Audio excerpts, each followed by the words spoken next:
On the morning of August 16, 1945, beneath a sky bruised purple and gold by the first light of dawn, a column of emaciated Japanese soldiers shuffled through the mud of a hastily constructed American prisoner of war compound on the island of Okinawa. Their uniforms hung in tatters. Their boots, what remained of them, were bound together with strips of cloth torn from the dead.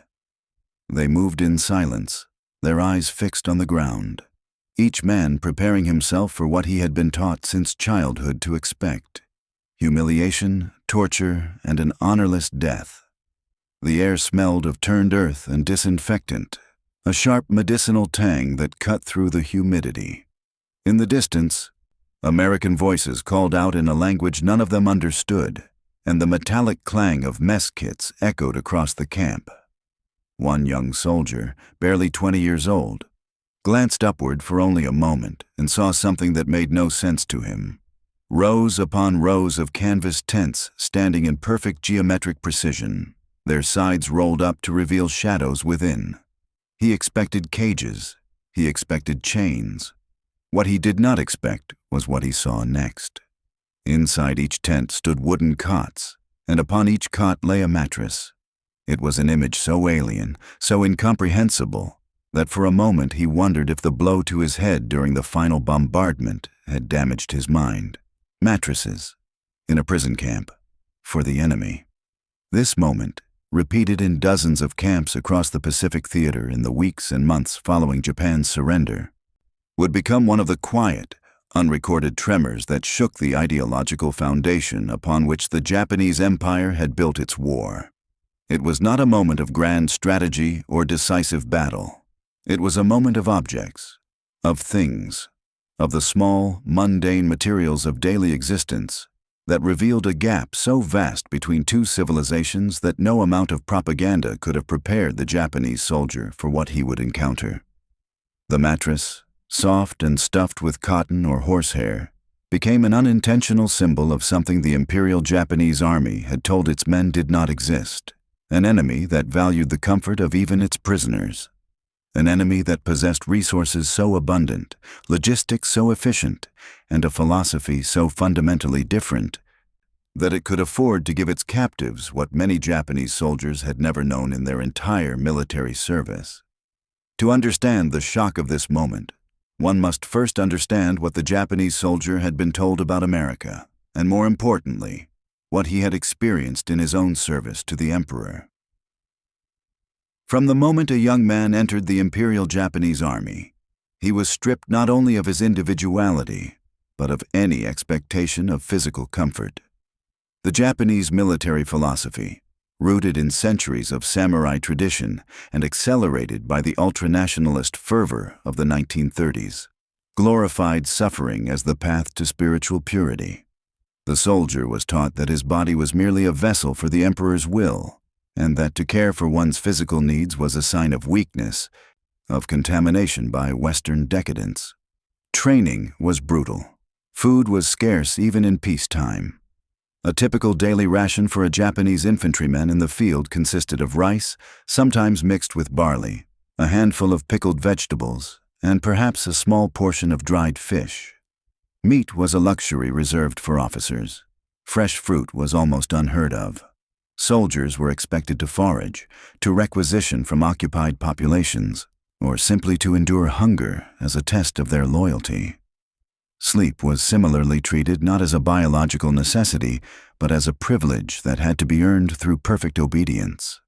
Soldiers slept on wooden planks, on bare ground, or on thin mats that provided no cushioning against the cold or the damp. In the jungles of New Guinea, the Philippines, and Burma, men slept in foxholes that filled with rainwater, their bodies pressed against the mud, their uniforms rotting from the humidity. In the frozen mountains of Manchuria, they slept huddled together for warmth, their thin blankets inadequate against the Siberian winds. The concept of a mattress, a dedicated object designed solely to make sleep more comfortable, was so foreign to the average Japanese enlisted man that many had never encountered one outside of photographs in Western magazines. images that were used in propaganda to illustrate the softness and moral weakness of the enemy. The Japanese soldier was told that Americans were a people made lazy by abundance, a mongrel race of individualists who lacked the discipline and spiritual strength to endure true hardship. They were consumers, not warriors. They fought with machines because they lacked the courage to fight with spirit. Their wealth, the propaganda insisted, was a facade, a hollow materialism that would crumble the moment they faced an enemy willing to die for his beliefs. Japanese training films showed American soldiers smoking cigarettes, lounging in chairs, complaining about the heat. These images were meant to inspire contempt. The Japanese soldier was taught that his poverty, his hunger, his suffering were proof of his moral superiority. He did not need mattresses. He did not need comfort. He had the emperor. He had Yamato Damashi, the spirit of Japan, an indomitable will that no material advantage could overcome. And then, he was captured. The journey to captivity was itself a violation of everything he had been taught. Surrender was not merely forbidden, it was unthinkable. The Imperial Army's field manual, the Senjin-kun, issued in 1941, explicitly stated, "Do not suffer the shame of being taken alive as a prisoner." To be captured was to cease being Japanese. It was to become something less than human, a creature without honor, without family, without a place in the cosmos. Japanese soldiers were expected to fight to the death, or failing that, to take their own lives. Those who surrendered were erased from official records. Their families were told they had died in battle. Their names were struck from village registries. They became ghosts. Yet by the summer of 1945, the reality of Japan's situation had made the old certainties impossible to maintain. On islands across the Pacific, Japanese garrisons found themselves cut off from supply, starving, diseased, and surrounded by an enemy whose firepower was so overwhelming that resistance had become a form of slow-motion suicide. The fall of Saipan in July of 1944 had triggered mass civilian suicides, thousands of Japanese men, women, and children leaping from cliffs rather than face capture. But as the war ground on and the home islands themselves came under attack, something began to shift.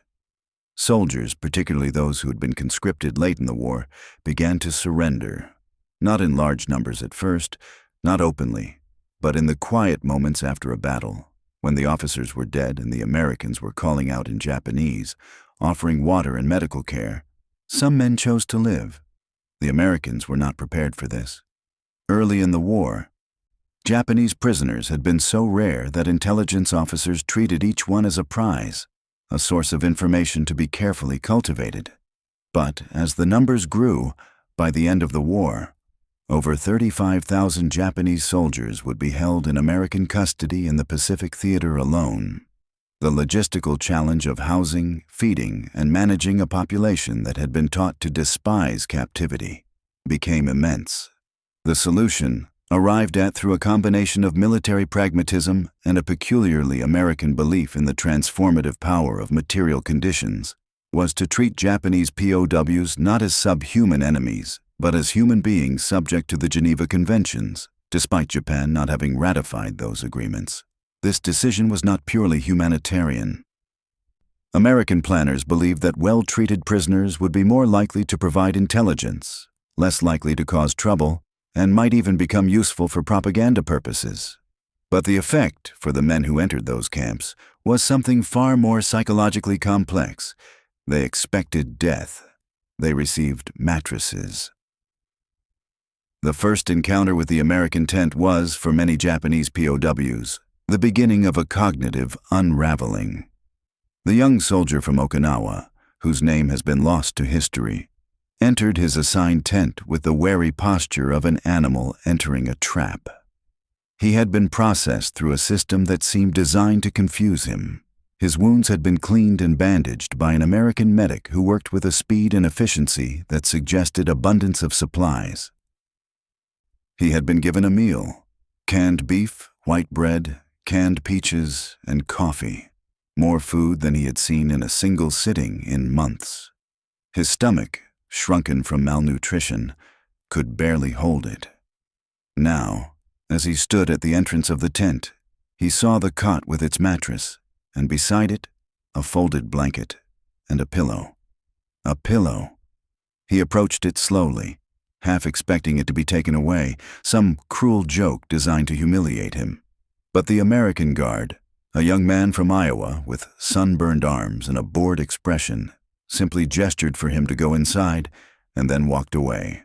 There was no lock, no chain. The tent flap remained open. The Japanese soldier sat on the edge of the cot, testing its firmness. The mattress compressed slightly beneath his weight, conforming to his body in a way that the hard wooden planks of his barracks never had. He ran his hand over the rough cotton fabric of the mattress cover, feeling the stitching, the slight give of the stuffing beneath. It was real. It was here. For him. That night, he lay awake for hours, not from fear, but from the sheer strangeness of being comfortable. His body, accustomed to pain, to the ache of sleeping on hard surfaces, to the constant vigilance required to survive, did not know how to interpret softness. Around him, other prisoners whispered in the darkness, their voices filled with confusion and a tentative, dangerous hope.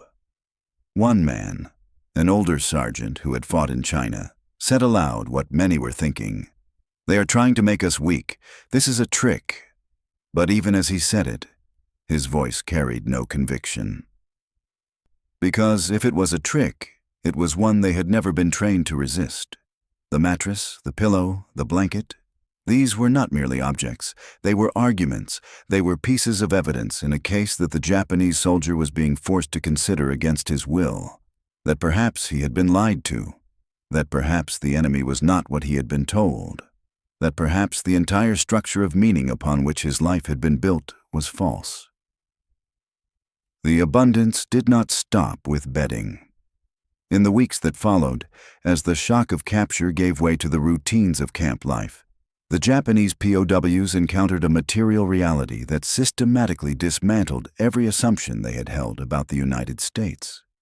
The food was the most immediate and undeniable evidence. American military rations, even those provided to prisoners, were staggering in their quantity and variety. Breakfast included eggs, bacon, bread, butter, jam, and coffee with real sugar. Lunch brought sandwiches made with canned meat, fresh vegetables when available, and fruit. Dinner featured hot meals, stew, potatoes, more bread and desserts, cakes, pies, puddings made with ingredients that Japanese soldiers associated with the realm of fantasy. A Japanese officer, a lieutenant named Takahashi, who had graduated from the Imperial Military Academy in Tokyo and who prided himself on his resistance to Western influence, kept a secret diary during his captivity. His entries, discovered decades later among papers donated to a university archive, reveal the psychological warfare that abundance waged upon his certainties. In an entry dated September 3, 1945, he wrote, "Today we were given ice cream. I do not know how to describe this to anyone who was not here. Ice cream, in a prison camp, on an island where 2 months ago we were eating grass and tree bark. The Americans have machines that make ice cream, not for their officers, not for a special occasion, but as a regular part of their rations. How can we have fought such a people? How did our leaders not know?" The ice cream, delivered in 5-gallon containers from a Navy ship offshore, became a legend in the camp. Men who had fantasized about a single bowl of rice with soy sauce found themselves confronted with a frozen dessert that required a vocabulary they did not possess. Some refused to eat it, convinced it was drugged or poisoned. Others ate in silence, tears running down their faces. Not from joy, but from a grief they could not name. The grief of understanding that they had suffered unnecessarily, that their comrades had died hungry in foxholes while their enemy possessed the industrial capacity to manufacture frozen luxuries in the middle of a war zone. But it was not just the quantity of food that shattered assumptions. It was the system behind it. The Japanese soldier began to observe the American supply chain with the attention of a man trying to solve a puzzle that threatened his sanity. Ships arrived daily, unloading crate after crate of food, medicine, clothing, fuel. Trucks moved in constant rotation, ferrying supplies from the docks to the camps, to the airfields, to the hospitals. Nothing seemed to run out. When the Japanese asked how this was possible, the American guards shrugged and said things like, "That's just how we do it," or, "We've got factories back home running 24/7. The concept of an economy so vast, so efficient, that it could sustain this level of output while simultaneously fighting a two-front war against Germany and Japan was incomprehensible to men whose own nation had been on the edge of starvation since 1943. The Japanese military logistics system had collapsed years before the surrender. Soldiers in the Philippines and New Guinea had been ordered to become self-sufficient, to grow their own food, to make their own equipment. Entire divisions had been wiped out not by enemy action but by malnutrition and disease. Rice shipments from Southeast Asia had been cut off by American submarines. The home islands were starving. And yet here, in a prisoner of war camp, Japanese soldiers were being fed better than they had ever been fed in their lives. The cognitive dissonance was unbearable. Some men clung to the belief that this was temporary, that the Americans were putting on a show that they could not sustain. But as weeks turned into months and the food kept coming, that belief became harder to maintain. The medical care was perhaps even more destabilizing than the food. In the Imperial Japanese Army, medical treatment was rudimentary at best and often non-existent. Field hospitals were understaffed, undersupplied, and overwhelmed. Antibiotics were scarce. Anesthesia was reserved for the most critical surgeries. Men died from infections that could have been easily treated, from wounds that festered, from diseases like malaria and dysentery that ravaged entire units. Soldiers were taught to endure pain in silence, to view illness as a personal failing. A sick soldier was a burden on his unit, a drain on resources that could be better used elsewhere. In the American POW camps, Japanese soldiers with wounds were taken to field hospitals where they received the same level of care as American casualties. Antibiotics, penicillin, sulfa drugs were administered freely. Surgeries were performed with anesthesia. Men who had resigned themselves to death from gangrene or infection found themselves recovering, their wounds healing in ways they had thought impossible. A soldier who had lost part of his leg to a shell fragment was fitted with crutches and told by an American doctor, through a translator, that when he was stronger, they would see about getting him a prosthetic. The concept of a prosthetic leg, a sophisticated piece of engineering designed to restore function to a wounded enemy prisoner, was so far outside the Japanese soldier's frame of reference that he initially believed the translator had made a mistake. The American medics worked with a casual efficiency that suggested they took this level of care for granted. They joked with each other as they changed bandages. They chewed gum. They listened to music on portable radios while they worked. To the Japanese prisoners, watching them, it was clear that this was not a performance, not a temporary show of mercy. This was simply how things were done.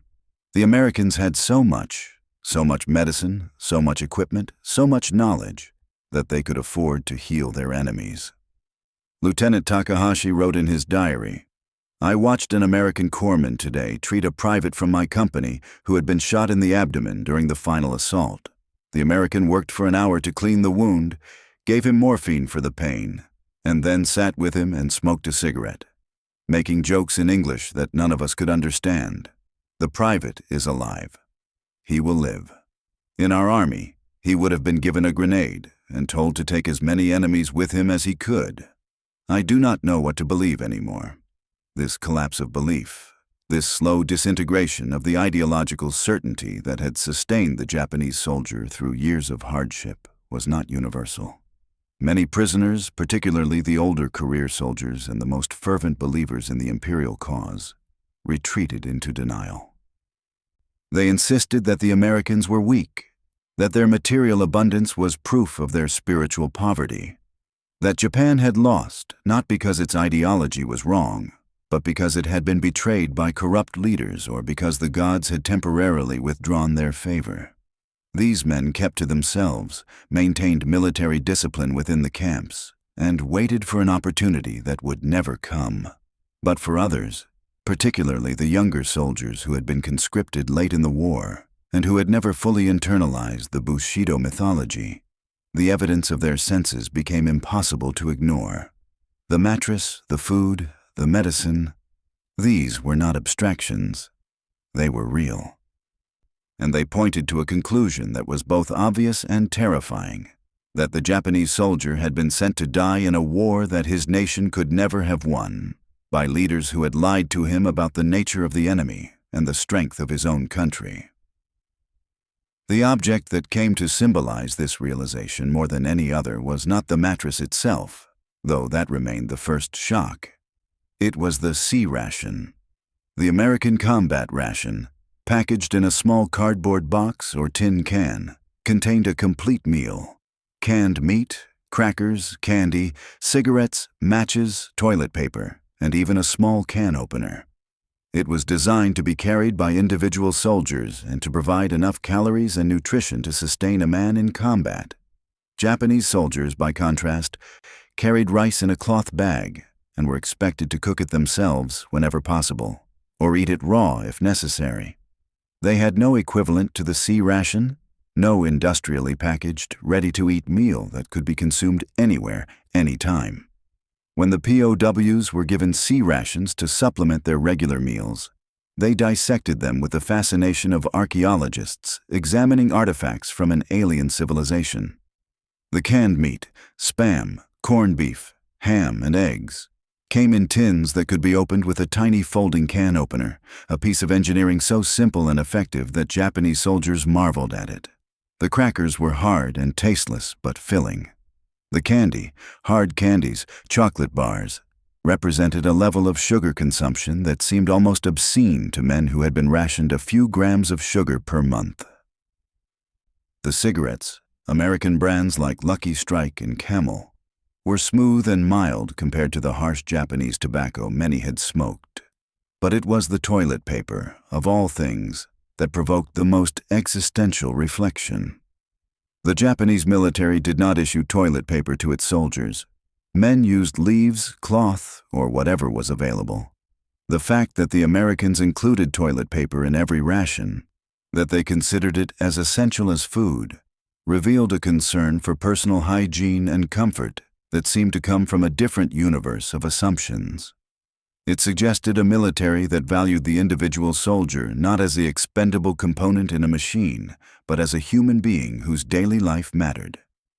A young private named Yamamoto, who had been a school teacher before the war, wrote in a letter that was never sent, "We were told that Americans are beasts, that they would torture us and kill us without mercy, but they give us toilet paper, they give us candy. They give us blankets and mattresses and more food than we can eat. What kind of beasts are these? Or perhaps the question is, what kind of men are we? That we were sent to fight with nothing while our leaders knew that the enemy had everything." This question, what kind of men are we, haunted the camps.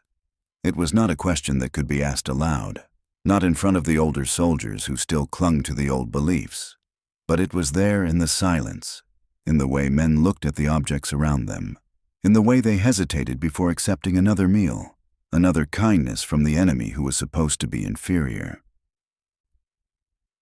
The transformation was not instantaneous. It could not be.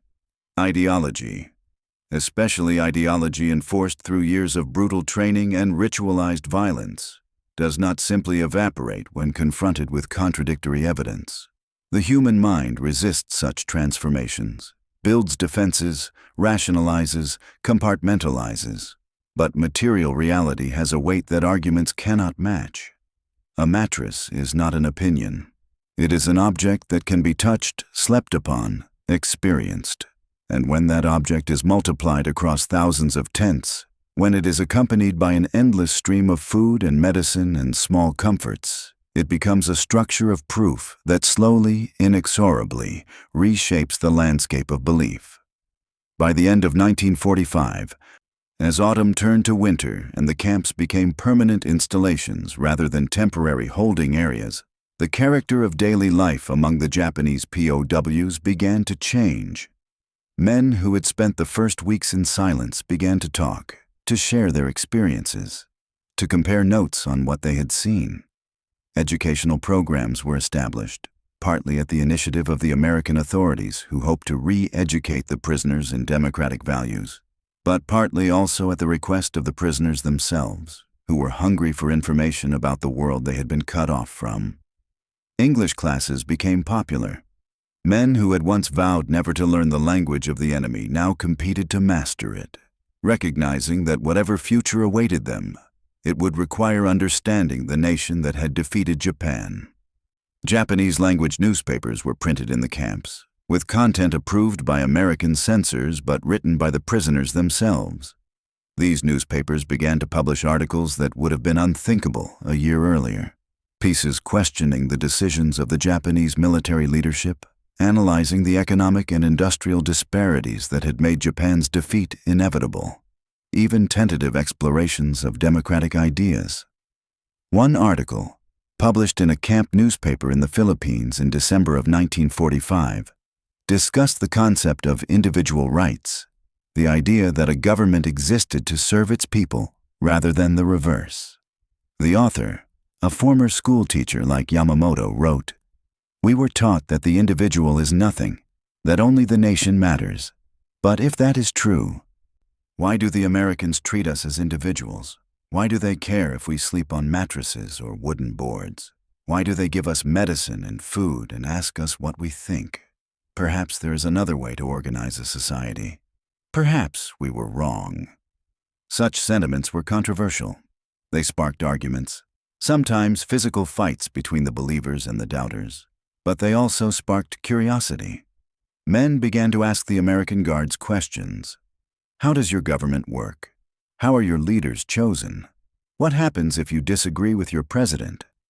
The answers, filtered through translators and often simplified, painted a picture of a society that seemed chaotic and inefficient to men raised on the ideal of total unity, but also strangely vibrant.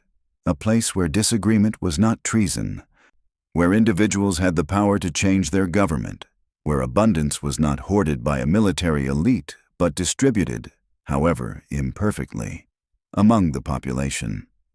The mattress, in this context, became more than a mattress. It became evidence of a system that prioritized the welfare of individuals, even enemy individuals, even prisoners. It was a small thing, an object so mundane that most Americans never thought about it. But to the Japanese soldier, it was a revelation. It said, "You matter. Your comfort matters. Not because you have earned it through loyalty or sacrifice, but simply because you are human." The end of the war brought new complexities. As Japan's surrender became official and the occupation of the home islands began, the question of what to do with the tens of thousands of Japanese POWs became urgent. Many were repatriated, sent back to a country that had been bombed into rubble, where food shortages were severe and the social order was in collapse. Others remained in camps for months or even years, particularly those who had been captured in distant theaters like Burma or the Philippines, and for whom transportation was not immediately available. Lieutenant Takahashi was among those who remained. His diary entries from this period reflect a man struggling to construct a new understanding of himself and his place in the world. In an entry from March of 1946, he wrote, "I have been sleeping on a mattress for 6 months now. I no longer think about it. It has become normal. How quickly we adapt to comfort, how quickly the extraordinary becomes ordinary. And yet I know that when I return to Japan, there will be no mattresses. There will be hunger and cold and the shame of defeat. I do not know how to reconcile the man I was with the man I have become. The Americans have not broken me. They have simply shown me that everything I believed was built on sand." When Takahashi was finally repatriated in the summer of 1946, he carried with him a few possessions: a blanket given to him by an American guard, a small English-Japanese dictionary, and a can opener from a sea ration. He kept the can opener for the rest of his life, a tiny piece of metal that served as a reminder of the war he had lost and the world he had discovered in defeat. In interviews conducted in the 1970s, as Japan had transformed into an economic superpower and the war had become history, Takahashi spoke about the mattress and what it had meant to him. It was not the mattress itself, he said. It was what the mattress represented. A nation so wealthy, so organized, so confident in its values that it could afford to be generous even to its enemies. We had nothing to compare. We had been taught that our poverty was our strength, that our suffering made us pure. But the mattress taught me that suffering is just suffering. There is no virtue in it. The Americans understood this. We did not. The story of the Japanese POWs and the mattresses is not a story that appears in most histories of World War II. It is too small, too mundane, too focused on the experience of individuals rather than the movements of armies or the decisions of leaders. But in its smallness lies its power. Because the collapse of an empire, the disintegration of an ideology, does not happen only in the grand moments of surrender ceremonies and signed treaties. It happens in the quiet moments when a soldier lies down on a mattress for the first time and realizes that he has been lied to. It happens when a man who has been taught that his enemy is subhuman discovers that the enemy treats him better than his own commanders ever did. It happens in the accumulation of objects, mattresses, meals, medicine, that tell a story more persuasive than any propaganda. The Japanese soldier entered the POW camp expecting torture and death. He found instead a system that, whatever its flaws and hypocrisies, operated on principles fundamentally different from those of the regime that had sent him to war. He found abundance where he had been told there was decadence. He found organization where he had been told there was chaos. He found a concern for individual welfare that had no equivalent in his own experience. And he found these things not in the rhetoric of his captors, but in the material reality of daily life, in objects so simple that they seemed almost insulting in their simplicity. A mattress, a pillow, a can of meat, a piece of candy. The mattress did not win the war. The war was won by factories and ships, by bombers and submarines, by the overwhelming industrial and economic superiority of the United States and its allies. But the mattress won something else. It won minds, it planted doubts. It created cracks in the ideological certainty that had sustained Japanese militarism. And in the decades that followed, as Japan rebuilt itself with American assistance, as it adopted democratic institutions and became one of the most prosperous nations on earth, the lessons learned by men like Takahashi and Yamamoto, lessons taught by mattresses and sea rations and the kindness of enemy guards, became part of the foundation of a new Japan. There is a photograph taken in a POW camp on Guam in October of 1945 that captures something of this transformation. It shows a group of Japanese prisoners standing outside their tents, watching as an American supply truck unloads crates of food. Their expressions are difficult to read, part curiosity, part apprehension, part something else, something like wonder. These are men who have crossed a threshold, who have experienced the collapse of certainty and who are learning to live in the space beyond it. Behind them, visible through the open tent flaps, are the mattresses, white rectangles in the shadows, ordinary and miraculous. The photograph was taken by an American Army photographer whose name has been lost. It was never published in the newspapers back home, never became famous, never entered the canon of iconic war images. But it survives in the archives, a small piece of evidence of a larger truth, that the most profound victories are often the quietest, and that the objects we take for granted, the mattresses we sleep on, the food we eat, the systems that sustain us, are not neutral. They are arguments. They are pieces of a story about who we are and what we believe. And sometimes, in the right circumstances, they are powerful enough to change the world. The young soldier from Okinawa, the one who first saw the mattresses and thought he was hallucinating, survived the war.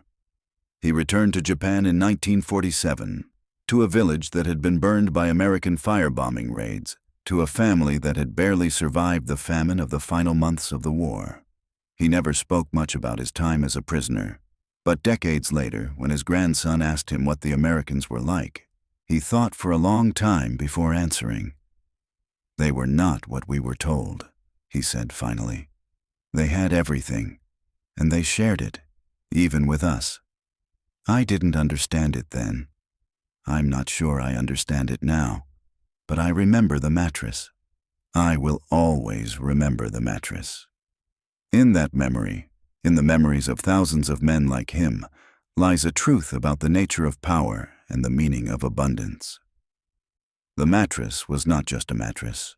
It was a message, delivered not through words, but through the simple act of providing comfort to the defeated. It said, "We have so much that we can afford to be generous. We are so confident in our values that we do not need to humiliate you to prove our superiority.